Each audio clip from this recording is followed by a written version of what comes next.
Hello everyone.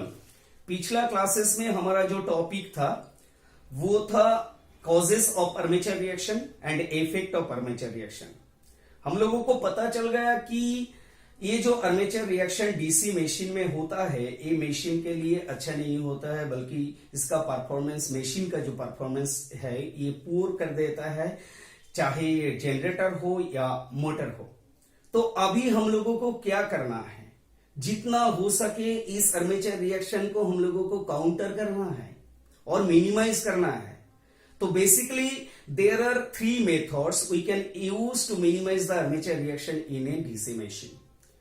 इस 3 method के through हम लोग कैसे एक डीसी मशीन का आर्मेचर रिएक्शन को मिनिमाइज कर सकते हैं, आज के क्लास में हम आपको बताएंगे।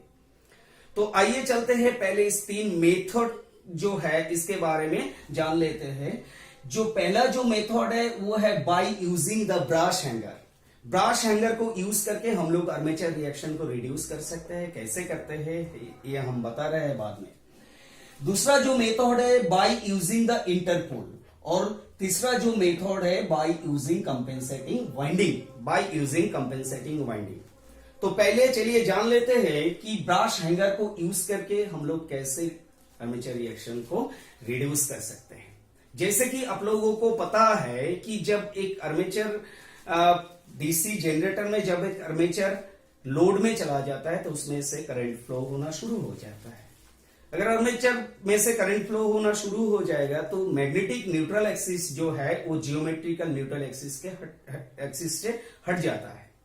अगर जियोमेट्रिकल न्यूट्रल एक्सिस से मैग्नेटिक न्यूट्रल एक्सिस हट जाएगा और हमारा जो ब्रश है वो ब्रश तो जियोमेट्रिकल न्यूट्रल एक्सिस में पड़ा रहेगा। ब्रश अगर जियोमेट्रिकल न्यूट्रल एक्सिस में पड़ा रहेगा और magnetic neutral axis geometrical neutral axis से हट जाएगा, तभी ब्रश को शॉर्ट सर्किट कहलाएगा। ब्रश अगर शॉर्ट सर्किट हो जाएगा तो ब्रश में स्पार्क होगा। इसका जो रिजल्ट है वो कुछ ऐसा है कि मशीन का परफॉर्मेंस पुअर हो जाएगा। तो अभी हम लोगों को क्या करना है, जैसे तैसे करके हम लोगों को ब्रश को मैग्नेटिक न्यूट्रल एक्सिस में बिठाना है। तो ब्रश को अगर मैग्नेटिक न्यूट्रल एक्सिस के बिठाना है तो ब्रश को पकड़ो, ब्रश को पकड़ के मैग्नेटिक न्यूट्रल एक्सिस में ले जाओ। ऐसा नहीं होता है। इसका भी एक सिस्टम होता है, इसका भी एक मेथड होता है। वो कैसे? ब्रश के साथ एक मैकेनिकल अरेंजमेंट रहता है। ब्रश के साथ एक मैकेनिकल अरेंजमेंट जुड़ा रहता है। वो जो मैकेनिकल अरेंजमेंट रहता है उसको कहते हैं हम ब्रश हैंगर। नाम से ही आपको पता चल गया कि ये क्या हो सकता है। मान लीजिए कि ये हमारा ब्रश है, तो इस ब्रश को हम लोग मैग्नेटिक न्यूट्रल एक्सिस यानी कि जियोमेट्रिकल न्यूट्रल एक्सिस में रखे हैं जब मशीन नो लोड में रहता है। तो इसको जब मशीन नो लोड में रहता है इसको मैग्नेटिक न्यूट्रल एक्सिस मानते हुए ब्रश को इधर बिठा दिया। अभी ये जब आर्मेचर लोड में चला गया तो मान लीजिए मैग्नेटिक न्यूट्रल एक्सिस जो है ये शिफ्ट करके इधर चला आया due to distortion of main flux.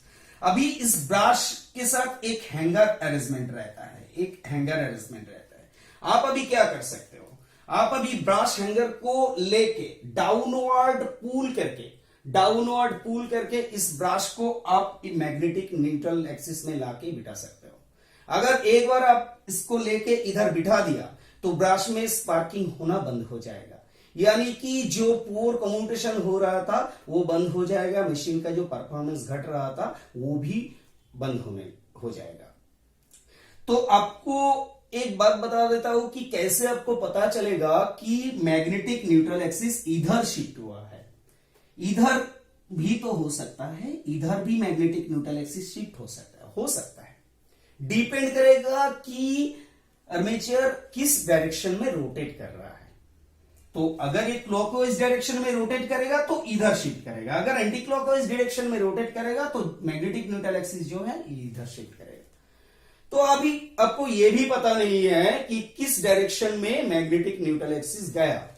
तो आप एक काम कीजिए, आप मान लीजिए कि आप गलती से इधर लेके जा रहे हो ब्रश को, तो आप इधर लेके जा रहे हो, यानी इसका मतलब आप रॉन्ग डायरेक्शन में जा रहे हो। अगर आप रॉन्ग डायरेक्शन में जाओगे ना तो उसमें ब्रश में जो स्पार्क है वो बढ़ने लगेगा, तभी आपको पता चल जाएगा कि मैं रॉन्ग डायरेक्शन में जा रहा हूं। तब आपको क्या करना होगा, वो ऊपर नहीं बल्कि मेरे को नीचे जाना है। तब आपको ऐसे ऐसे करके नीचे आना है, डाउनवर्ड डायरेक्शन में आना है। अगर डाउनवर्ड डायरेक्शन में आते आते आप एक बार मैग्नेटिक न्यूट्रल एक्सिस में आ जाओगे, तब ब्रश में स्पार्किंग होना कंप्लीटली बंद हो जाएगा, कंप्लीटली बंद हो जाएगा। तब आपको मालूम पड़ेगा कि ये मैग्नेटिक न्यूट्रल एक्सिस है और इसमें हम ब्रश को बिठा दिए हैं। तो अभी इसमें स्पार्क होना बंद हो जाएगा। लेकिन इसमें से क्या हुआ कि आपको ब्रश में जो पोर कम्यूटेशन हो रहा था मशीन में वो बंद हो गया। लेकिन आपको एक बात बता दूं, ये तो cross magnetising effect of armature reaction को ये काउंटर किया, लेकिन जब आर्मेचर में ज्यादा लोड आने लगेगा तब demagnetising effect of armature reaction चालू हो जाएगा। Demagnetising effect of armature reaction जब चालू हो जाएगा तब ये ब्रश हैंगर आपको उस demagnetising effect of armature reaction को रिड्यूस नहीं कर सकेगा, क्योंकि ब्रश हैंगर यूज करके हम लोग बस cross magnetising effect of armature reaction को रिड्यूस कर सकते हैं, बल्कि demagnetising effect of armature reaction को रिड्यूस नहीं कर सकते हैं। अभी हम जाते हैं दूसरा मेथड में, बाय यूजिंग इंटरपोल। और एक बात है बता दूं कि ब्रश हैंगर जो यूज होता है ना, ये बेसिकली जिस जनरेटर और मोटर में लोड चेंजेस नहीं होता है, लोड चेंजेस नहीं होता है, उसी में ही ब्रश हैंगर यूज किया जाता है। क्यों? मान लीजिए कि एक जनरेटर साइमल्टेनियसली लोड चेंजेस हो रहा है, यानी कि फ्रैक्शन ऑफ सेकेंड में उसका लोड बढ़ रहा है, घट रहा है, बढ़ रहा है, घट रहा है। तो उसी के हिसाब से उसका मैग्नेटिक न्यूट्रल एक्सिस एक बार इधर जाएगा, एक बार इधर आएगा, एक बार ज्यादा आएगा, एक बार कम आएगा। तो इसके हिसाब से आप ब्रश रॉकर यानी कि ब्रश हैंगर लेके उसका पीछे पीछे दौड़ना असंभव है। तो ये पॉसिबल नहीं होता है। फ्रीक्वेंटली लोड चेंज जिस मशीन में होता है, ब्रश हैंगर यूज करके हम लोग उस मशीन का आर्मेचर रिएक्शन रिड्यूस नहीं कर पाते हैं। तो ब्रश हैंगर उस जगह में ही रहता है, उसी मशीन में ब्रश हैंगर अरेंजमेंट रहता है जिस मशीन में कांस्टेंट लोड हो, यानी कि उस मशीन लॉन्ग टाइम एक कांस्टेंट लोड लेके चल रहा है, तो उसका मैग्नेटिक न्यूट्रल एक्सिस जो है वो एक ही जगह पर स्टैंड करेगा। आप ब्रश को एक बार उधर लेके बिठा दोगे तो आपका cross magnetising effect of armature reaction होना बंद हो जाएगा। अभी चलिए हम लोग बाय यूजिंग इंटरपोल को यूज करके हम लोग कैसे आर्मेचर रिएक्शन को रिड्यूस कर सकते हैं ये देख लेते हैं। इंटरपोल जो है, ये जो इंटरपोल है ये मेन जो पोल है उसके बीच में रहता है, उसका मिडिल में रहता है। मान लीजिए इसको इंटरपोल कह रहा हूं मैं, तो ये जो दो मेन पोल है इसका बीच में रहता है, यानी कि इंटरपोल का जो सिचुएशन है वो जियोमेट्रिकल न्यूट्रल एक्सिस और ब्रश एक्सिस के साथ होता है। ब्रश का जो एक्सिस है उसके साथ रहता है। ये छोटा पोल है इंटरपोल, इसको कम्यूटेटिंग पोल भी कह सकते हैं हम लोग। एक छोटा पोल है, इसका साइज जो है ये मेन जो पोल है उसमें से छोटा होता है, बहुत छोटा होता है। इसमें भी वाइंडिंग रहता है, क्योंकि ये एक तरीका की पोल है, इसमें भी वाइंडिंग रहता है। आपको बता दूं कि ये जो इंटरपोल का जो वाइंडिंग है, इंटरपोल का वाइंडिंग ये आर्मेचर के साथ सीरीज में कनेक्ट होता है, आर्मेचर के साथ सीरीज में कनेक्ट होता है। आर्मेचर के साथ सीरीज में इसलिए कनेक्ट होता है ताकि एंटायर आर्मेचर करंट इंटरपोल से फ्लो हो सके।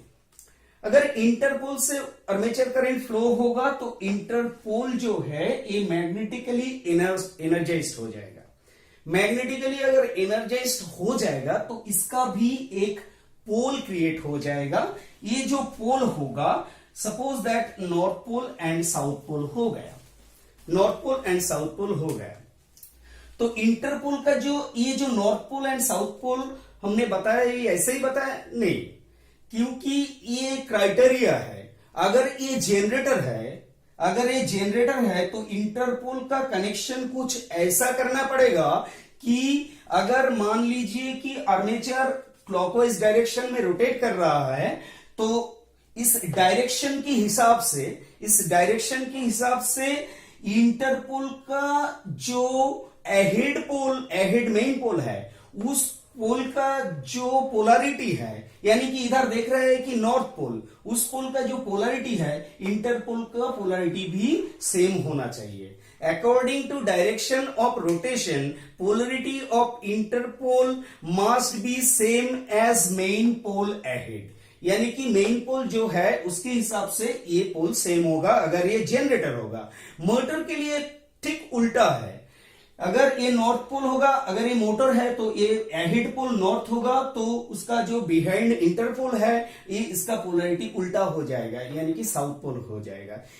अगर ये क्राइटेरिया है, इस क्राइटेरिया को अगर फुलफिल करोगे तो आर्मेचर रिएक्शन रिड्यूस हो सकता है। कैसे देखिए, तो पहले आपको बता दूं कि ये आर्मेचर है, तो ये आर्मेचर है, आर्मेचर का जो अराउंड में जो ए रिवॉल्विंग टेंडेंसी का जो मैग्नेटिक लाइंस ऑफ फोर्स है, ये आके क्या कर रहा था, ये जो मेन फील्ड का जो फ्लक्स है, मेन फील्ड का जो फ्लक्स है इसको डिस्टोर्ट कर रहा था। डिस्टोर्ट करने से इसका जो डायरेक्शन है ये इसको बदल रहा था। बदलने से क्या हो रहा था, बदलने से आपको मैग्नेटिक न्यूट्रल एक्सिस भी शिफ्ट हो जा रहा था, तो इसलिए आर्मेचर रिएक्शन हो रहा था। अभी हम अगर ये जो आर्मेचर का जो फ्लक्स है, इस आर्मेचर फ्लक्स का जो इंटेंसिटी है, यानी कि उसका जो पावर है, उस पावर को हम लोग अगर मिनिमाइज कर दे, वीक कर दे, कंपैरेटिवली वीक कर दे इस पावर को, इस आर्मेचर फ्लक्स का जो पावर है उस पावर को हम लोग अगर मिनिमाइज यानी कि वीक कर सकते हैं, तो ये जाके ज्यादातर फ्लक्स को डिस्टोर्ट नहीं कर पाएगा। इसीलिए ये जो छोटा वाला पोल है, ये छोटा वाला पोल का जो मैग्नेटिक लाइंस ऑफ फोर्स है, इस मैग्नेटिक लाइंस ऑफ फोर्स के साथ पहले ये आर्मेचर फ्लक्स इसके साथ फाइट करता है। इसके साथ फाइट करने से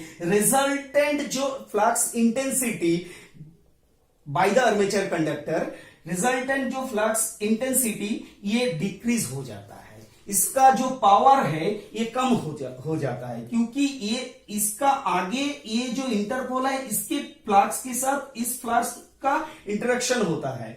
अगर इस फ्लक्स का इंटरेक्शन होता है तो इस फ्लक्स कंपैरेटिवली वीक हो जाता है। वीक होने से जितना जोर से इस फ्लक्स को डिस्टोर्ट कर रहा था, ये वीक होने के बाद इतना जोर से डिस्टोर्ट नहीं कर पाता है।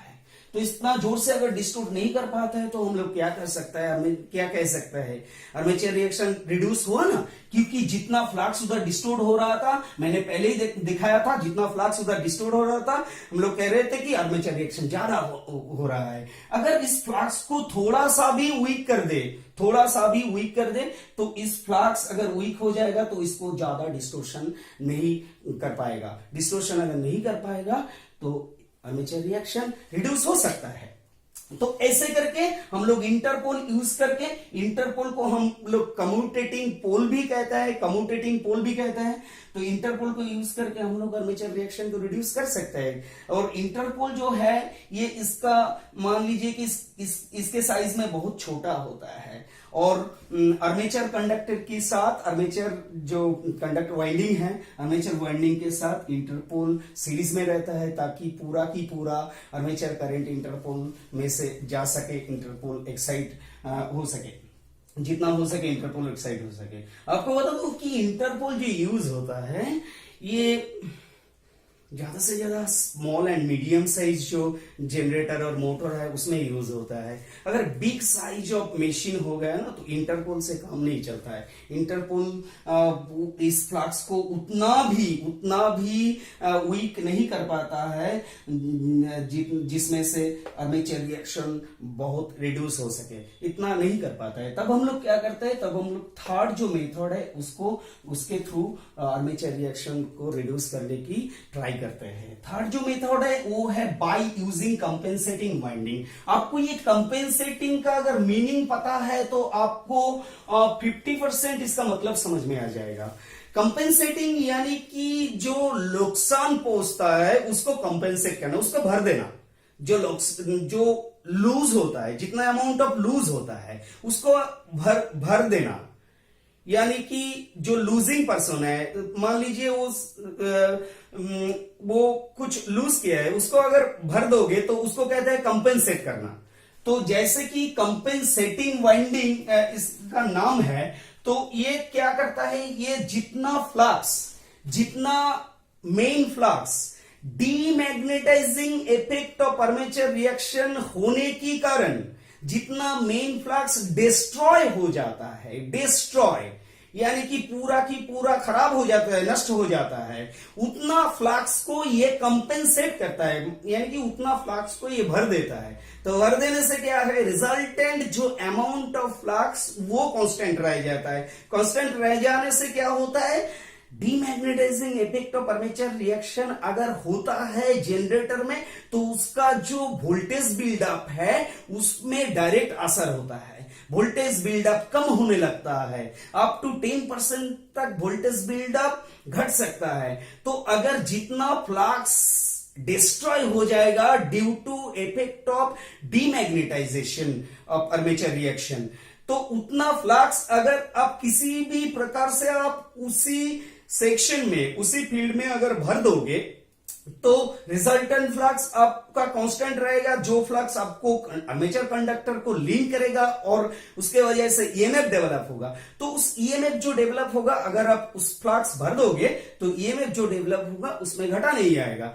तो कंपेंसेटिंग वाइंडिंग वो ही करता है। कंपेंसेटिंग वाइंडिंग का जो सिचुएशन है, कंपेंसेटिंग यानी कि कंपेंसेटिंग वाइंडिंग किधर रहता है, कंपेंसेटिंग वाइंडिंग रहता है जो मेन पोल है उसका फेस में, यानी कि कोर जो सेक्शन है, कोर सेक्शन थोड़ा राइज किया जाता है, इसके ऊपर कंपेंसेटिंग वाइंडिंग किया जाता है। कंपेंसेटिंग वाइंडिंग किया जाता है both side of pole core में। मेन पोल का जो फेस है, उस फेस में कंपेंसेटिंग वाइंडिंग किया जाता है। आपको बता दूं, कंपेंसेटिंग वाइंडिंग जो है, ये भी कंपेंसेटिंग वाइंडिंग जो है, ये भी ये तो मेन पोल की फेस में रहता है, और ये भी आर्मेचर कंडक्टर के साथ सीरीज में रहता है। ये भी आर्मेचर कंडक्टर के साथ सीरीज में रहता है। वजह एक ही है, ताकि आर्मेचर जो करंट है वो पूरा की पूरा करंट कंपेंसेटिंग वाइंडिंग में से फ्लो हो सके। अगर कंपेंसेटिंग वाइंडिंग में से फ्लो होगा तो ये जो पहले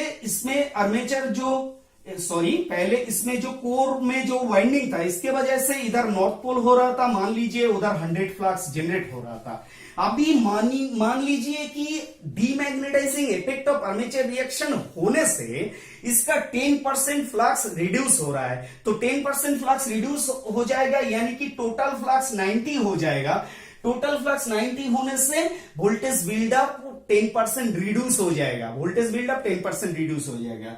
ये जो 10 नंबर ऑफ फ्लक्स रिड्यूस हुआ है, इस 10 नंबर ऑफ फ्लक्स को कंपेंसेट करेगा, 10 नंबर ऑफ फ्लक्स को कंपेंसेट करेगा इस कंपेंसेटिंग वाइंडिंग। क्यों नहीं करेगा? क्योंकि इस कंपेंसेटिंग वाइंडिंग को ऐसा टर्न प्रोवाइड किया जाता है एंड आर्मेचर करंट उसके हिसाब से, आर्मेचर जो लोड करंट है उस लोड करंट को कंपेंसेटिंग वाइंडिंग के थ्रू फ्लो कराते हैं हम लोग, ताकि वो उतना ही मैग्नेटाइजेशन गेन करे जितना हम लोगों को जरूरत है। यानी कि अगर मान लीजिए out of 100 10 magnetic lines of force destroy हो रहा है हमारा, तो ये कंपेंसेटिंग वाइंडिंग का टर्न जो है उतना टर्न ही हम प्रोवाइड करेंगे कि full load armature current flow होने से वो ये 10 फ्लक्स जनरेट करेगा।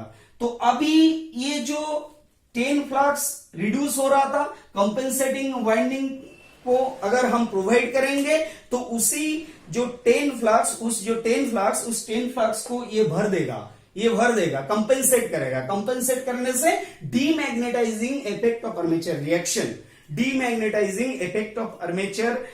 रिएक्शन जो है वो हम लोग कंपेंसेट कर पाते हैं। यानी कि demagnetisation effect of armature reaction के थ्रू जो हमारा जो वोल्टेज प्रोडक्शन है, ईएमएफ प्रोडक्शन है, उसमें जितना घटा पड़ जाता है उसको हम रोक सकते हैं। तो ये है कंपेंसेटिंग वाइंडिंग। एक बार ओवरव्यू कर दूं कि कंपेंसेटिंग वाइंडिंग आर्मेचर वाइंडिंग के साथ, आर्मेचर कंडक्टर के साथ सीरीज में जुड़ा रहता है total armature current, compensating winding as well as interpole winding and compensating winding are connected in series with the armature conductor। और इंटरपोल जो है ये दोनों जो मेन पोल है उसके बीच में, यानी कि interpole always situated on in between two main pole, यानी कि ऑन द ब्राश एक्सिस और जीएनए। एंड कंपेंसेटिंग वाइंडिंग जो है उसका टर्न से बहुत मतलब है, टर्न उतना ही होगा कि वो जितना फ्लक्स लूज कर रहे हैं उतना फ्लक्स ही वो कंपेंसेट करे। तो इसको ध्यान में रखना पड़ेगा, इसको कैलकुलेट करके देखना पड़ेगा। तो अगर कंपेंसेटिंग वाइंडिंग हम लोग रखेंगे तो जितना voltage production demagnetising effect of armature reaction के कारण हो रहा था, वोल्टेज प्रोडक्शन रिड्यूस हो रहा था, उसको कंपेंसेट करते हैं, इसलिए हम लोग इसको कंपेंसेटिंग वाइंडिंग कहते हैं। और ब्रश रॉकर जो है, ब्रश हैंगर जो है, उसके थ्रू हम लोग जो कांस्टेंट जो लोड का जो मशीन है, मोटर या जनरेटर, उसका cross magnetising effect of armature reaction reduce करते हैं। आज के लिए बस इतना ही। अगले क्लास बहुत जल्दी आएंगे, तब तक जुड़ा रहेंगे। Thank you so much.